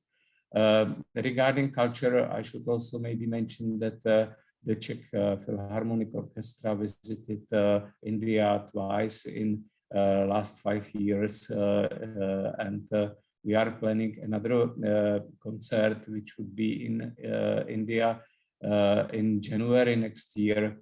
And Rashtrapati Bhavan and also your president consented that one of the concerts shall be in Rashtrapati Bhavan, because he was also pleased during his visit in Prague to hear the Czech Philharmonic Orchestra. And next year we will celebrate 75 years of diplomatic relations between our countries. So this will be good anniversary to elaborate a little bit on cultural field. Of course, we have many smaller projects. Different people are coming for concerts. We have regularly Czech movies at different Indian film festivals. And opposite one, Indian Embassy in Prague is very active nowadays. The new ambassador who came there about 1.5 years ago, Honorable Hemant Kotalwar, he is very active. And I am very much thankful that it is really like 2 ways, that it is not only one-way effort. And because if both sides have the same mutual understanding that we need to do something with the relations, this is always helpful. And so regarding culture, it will definitely develop. And we have many projects. One of them is opening of the Czech Cultural Center in India, in Delhi. We have already submitted the proposal to the Indian Ministry of External Affairs. Our Minister of Foreign Affairs has already decided that the Czech Republic is willing to open the Czech Cultural Center in India, because we see that a lot of very similar countries to our country have the cultural centers, including Poland, Austria, or Hungary. And so we would like to do the same.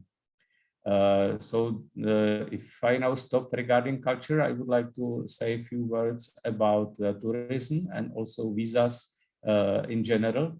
Tourism, of course, is very important for many Indians. We can see it very clearly that number of Indian visitors has doubled in the last 5 years, and we are victims of our own success because we were promoting the Czech Republic in such a way that nowadays we are not able to accommodate all the requests for visas because all the available slots for the appointments to submit the visa applications are taken are full, and it's very difficult to get them. And for me, as acting ambassador here in India, I can do only to push my government that we must really expand the visa section here in Delhi and do some measures which will really increase the capacity of the visas. My dream is that we should have the double capacity. At this moment, we have about 200 visa applications per day.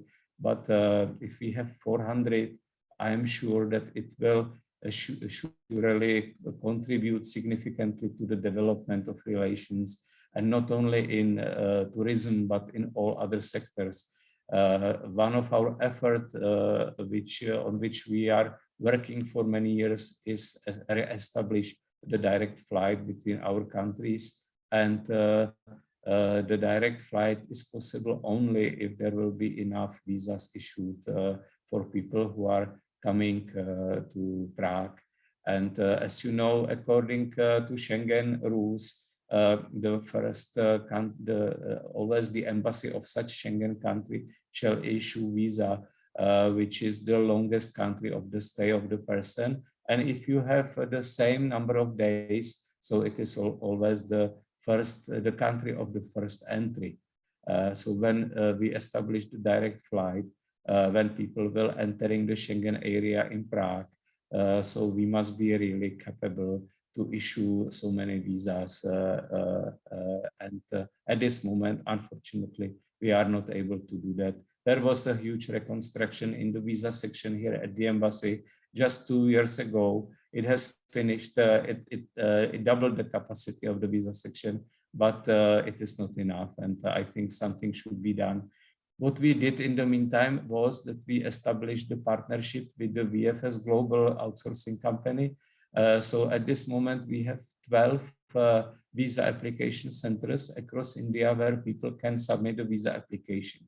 But all these applications with passports are coming to the embassy, and the embassy is processing them, and the embassy needs to increase the capacity. So it is our internal task, and I'm sure that we will be successful finally. One of the part of the effort is are the bilateral consultations in the consular and visa affairs. These consultations are planned for 27th of May here in Delhi, and there will be a group of people coming from Ministry of Foreign Affairs in charge with the head of the visa department of the Czech Foreign Ministry, Mrs. Hanna Flanderová. I will be also part of the consultations on the Czech side, and I hope that these consultations will help us to agree with Indian side on some further development. As Professor Jain rightly said, there are 500 special visas allocated only for Indians, which are like working visas every year, but we are facing enormous demand. Several thousands of people would like to submit the visa applications for working visas. And so maybe we should also work on it in this regard, not only in tourist visas, but also in working visas. So this is about tourism. Of course, Indian tourists are very much welcome in the Czech Republic, and Prague became very popular among Indians, and whoever was not yet in Prague is always encouraged. No, you should visit, you should come. It's a nice and beautiful city. So I am stopping here about tourism, and let me just briefly mention also some few other sectors. One of them are the non-governmental relations. We have a lot of NGOs which are working with Indian NGOs in different directions. I would like just to mention one NGO which is called Brontosaurus in Himalayas. It is a big NGO which has thousands of supporters, and this NGO is helping to reconstruct the one school, the Riverside Dale Spring School in Mulbek in Ladakh, where for the local children. And this year, in summer, we are also planning to have a big delegation to move back to Ladakh and to open brand new IT laboratories in that school, and also to bring journalists, also some politicians, and I'm sure also the new ambassador who will be appointed soon and coming soon to India will attend. So this is just briefly about the NGOs. Of course, many of them are working in the human rights, the gender issues. Just this Friday, we are having at the embassy nice event devoted to the transgender people and in India. And if you are interested to attend, just go to our Facebook, and there is a link where you can still register. When I mentioned the new ambassador, the previous ambassador, Mr. Milan Hovorka, was here for 6 years, and he made a very good job. He was really visiting all the ministries and many Indian states, and he was really trying to promote the relations in many areas. The new ambassador will be a female ambassador for the first time in the history of bilateral relations. We will have a lady. She is very experienced, Dr. Eliška Žigová. She is a former ambassador of the Czech Republic in Kazakhstan. Before, she was head of the mission of the Czech Republic in Palestine, in Ramallah. And before, she was Consul General in New York. And before that, she was also posted in some smaller positions at some other embassies in Europe. So she will be coming shortly, I think, in the middle of June. And just after the visit of Dr. Jaishankar in Prague, because we consider very important that she will be there during the visit. I should also mention that the Czech Republic will become the country of the EU presidency from 1st of July, and it will give us a chance for 6 months to take the European Union forward and to contribute to EU-India relations. At this moment, there are a lot of projects between EU and India. We are very happy that India has finally decided that Europe and European Union is really the partner for future, and that Prime Minister Modi really instructed the government officials that India should be working in this direction. The free trade agreement is prepared, the investment agreement, the human rights dialogue is coming. So there are many other concrete projects, connectivity projects. We are preparing very big cabling between India and Europe, which will be provided by the Dutch company, which is needed to streamline the internet services and to make the internet in India faster. So this is something what takes a lot of time and discussion. We are trying to open the European Chamber of Commerce in India soon. I hope within our presidency it will happen. And so there are very big scope, and currently France is in charge of the European Union. So it will be quite challenging to continue after France, but we will try our best. So I think, I'm sorry to be so long, but I just wanted to elaborate on this for you to have some idea that despite we are a very small country, we have quite strong relations with India in many areas. And of course, what I should mention, and I want to mention, are people-to-people contacts. People-to-people contacts are crucial, and the COVID pandemic stopped them almost completely. And it was a disaster. It was really not allowing us to be in touch, except some online conferences. But now we hope that everything is over despite COVID continues, it is not danger anymore. It is clearly proved also during this current wave in India, where the positivity in Delhi is between 3 and 5% of all people tested are positive, but the hospitals are okay and there are no problems. So we hope that this horrible period is over. But I just would like to remind the Czech Republic helped to India very much. We sent the aircraft full of the oxygen cylinders during the COVID pandemic, and India was very much grateful. These were distributed to different Indian states, and this was very much acknowledged with big thanks. If you have any questions, I am also available to respond them. Thank you very much for inviting me. And if I have time to be with you, of course, I would like to continue to hear your conference. I really, as I said at the beginning, I treat this conference as very important. Thank you very much and have a nice day.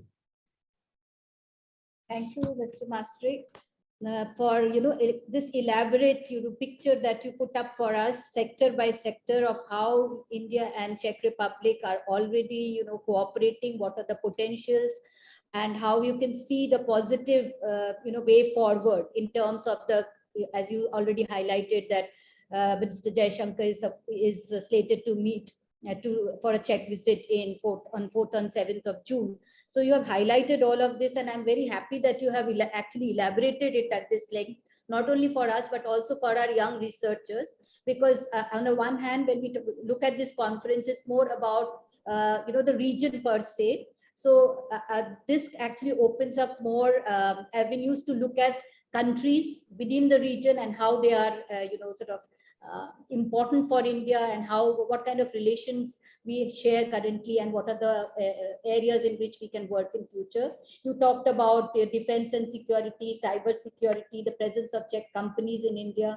I think the one company which was here long back was Bata, which was, I think, pre-independence. It was the first Czech investor, historically, first big investor in India. Of course, it was 100 years ago, yes. And nowadays nobody remembers, because all Indians think that Bata was Indian, but he was Czech. Thank you for reminding it. And he established several factories in India, producing millions of shoes and exporting them to different countries. And we would like, of course, we are still in touch with Bata company, and we have the Bata University in the Czech Republic, and every year we have a lot of students from India coming to study at the Bata University, because it's also possible to study shoemaking. And yes, so yes, this is one of our historic. Yes, thank you. Yes, that's what I thought, that this was a historic connect. And long back we have made, this kind of presence was there in India. So I'm really happy that you have joined us and you have made this elaborate, kind of presentation, pointing out all of the areas in which we are currently engaged, and as I said, in which we are likely to deepen our engagement. I think you talked about also, which is one thing which I found very interesting, the civil society connect, the NGOs which are working. So that's another element which we normally don't hear of or know of. We normally look at sectors like you have mentioned, defense, security, cyber security, companies which are here. So this is another area perhaps some of our students can actually look into and see what kind of work is being done. So thank you once again for being here.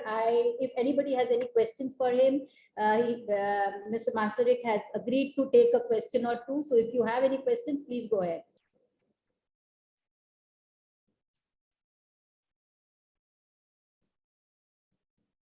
So that's the brief moment I give for questions. So since there are no questions at this moment, I would then request Dr. Shakti Srichandan to propose a vote of thanks. Bhaswati, if I may just ask the Shard Affairs one question. Sure, sir. Are we going to sign the strategic partnership during the foreign minister's visit? No, we are not. As I mentioned, there is a new government, totally new people who have to first establish the relations with the India's rulers, and including Prime Minister Modi and other ministers. So it was already in the pipeline because we had very high-level visits on both sides. But since there is a new government, we should re-establish it. But the government has the same values and is treating India as also a very important partner. And it was shown during the recent meet of the foreign ministers in Paris beginning this year in February. They met Dr. Jaishankar and the new Czech Foreign Minister Lipavský. That time, Dr. Lipavský already promised that he will come to India very soon. He was supposed to be coming for the Raisina dialogue in April. And then Dr. Jaishankar promised that he will come immediately after then, beginning June. But unfortunately, what happened, the Madeleine Albright, the former US Secretary of State, passed away, and the Americans organized the funeral in Washington, D.C. And Madeleine Albright was Czech by origin. And so, of course, the Czech foreign minister had to go to the Washington for the funeral. So he could not attend the Raisina dialogue and come to India. But I am sure that now, after the visit of Dr. Jaishankar in Prague, it will be another opportunity to talk about the visit of Minister Lipavský to India, most probably during the EU presidency of the Czech Republic. So it means in the second half of 2022.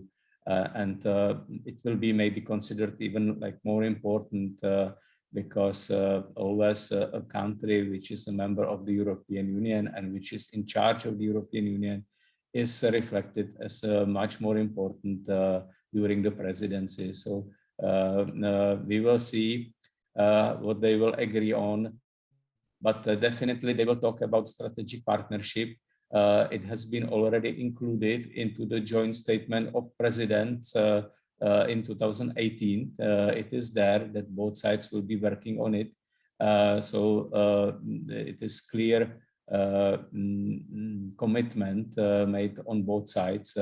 But with the actual crisis in Ukraine and the war, we will see if it goes in the right direction or not, because of course there are a lot of issues which must be discussed, political issues. We all know that India is taking neutral position in this conflict, and the Czech Republic is clearly supporting the Ukraine as all the other EU countries are.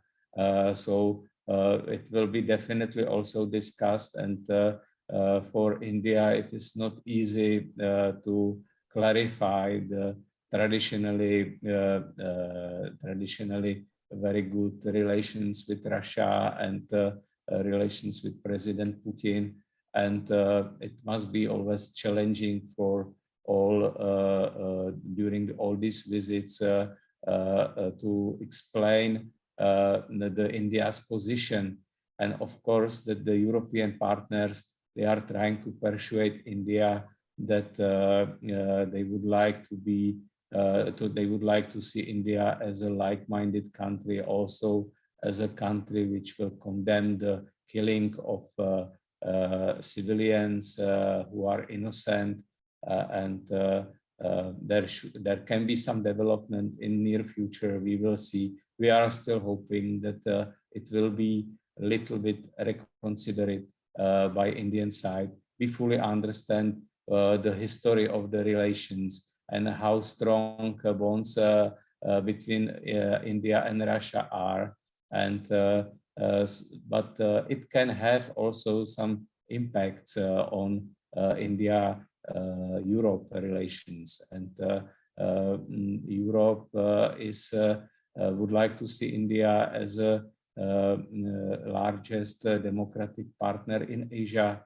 They would like to see India as a leader in their Indo-Pacific strategy. As you know, India, in the European Union issued the strategy on Indo-Pacific region. This strategy includes really for future very rapid increase of cooperation with all countries which are in the Indo-Pacific region.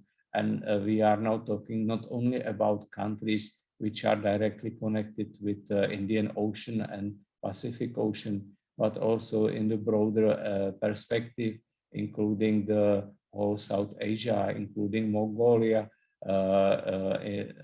including Asian countries. So it is really important to have India on board in this common effort. There can be a lot of concrete projects behind this strategy.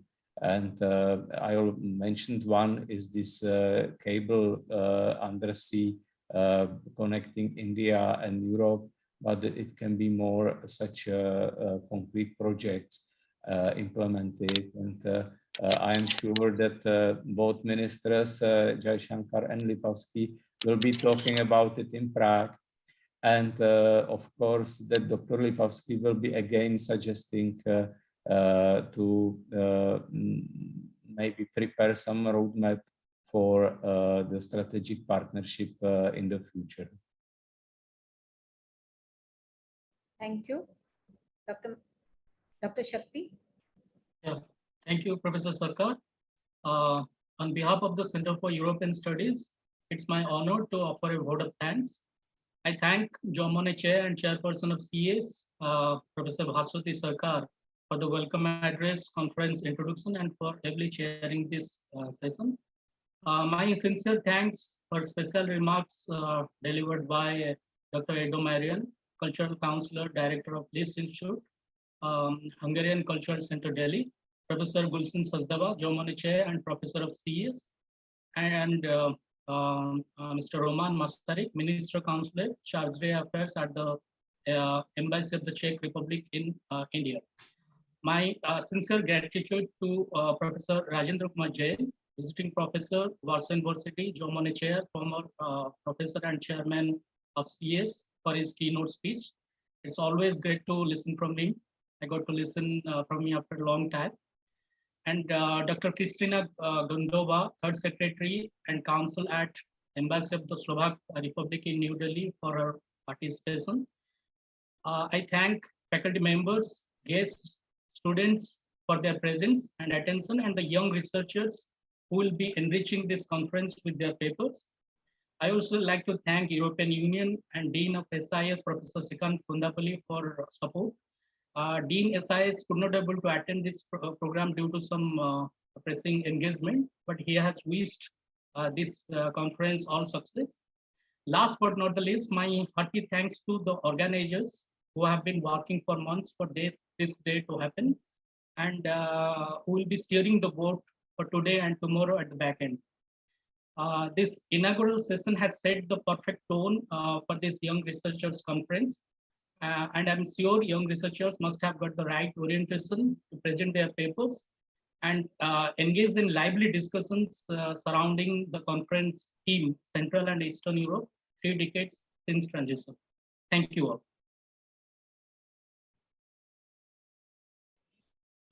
Thank you, Shakti.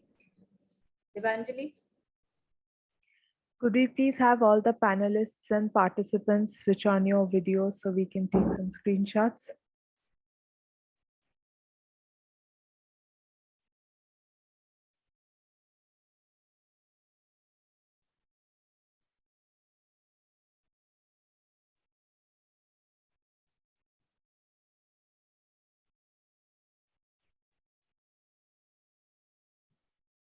Done. Thank you. This brings us to the end of the inaugural session, and the next working session starts from 2 o'clock. So have a good lunch. Sorry, we are not providing it. This is offline, not on the offline mode. Otherwise, we would be all meeting for lunch. So have your own lunch and get back to work 2 o'clock. Thank you, everyone. Thank you. Bye. Bye-bye.